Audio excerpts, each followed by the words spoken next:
Tennessee House Democrats are not staying silent after claiming their comments were not being heard on a controversial abortion bill. Good evening, I'm Sarah Diamond. And I'm Josh Smith. The fetal heartbeat bill passed in the Tennessee Republican-led House yesterday in Nashville. The bill would ban most abortions in the state once a heartbeat's detected. Democrats claim a member of their party was left unheard during the debate, but the Republican House Speaker says he was within the rules. State Capitol Newsroom reporter Chris Bungard was there for the fallout. A very busy week here at the state capitol leaves lots of questions in these legislative hallways. Mr. Speaker, I move previous question on the bill as amended. Moved. Cries from Democrats that a member of their party was left unheard during the fetal heartbeat bill debate Thursday showed the continued steep divide between Tennessee Republicans and Democrats on abortion.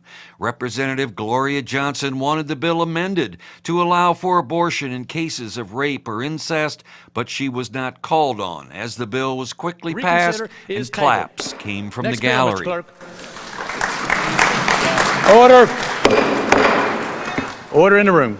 The Republicans did everything they could just to silence her and silence Tennessee women. Republican Speaker Glenn Cassidy said he followed House rules in not calling on Johnson when there's a motion to vote on the bill by moving for previous question. The Republican supermajority agreed. Under parliamentary procedures, when someone moves previous question, that takes precedence over amendments. Democrat leader Mike Stewart says his party would not have done it that way if they were the supermajority. If the roles were reversed and Representative Van Huss wanted to speak his views on this issue, which are very conservative and different from mine, it wouldn't even occur to me to try to silence him. I think people should be able to speak on issues of importance.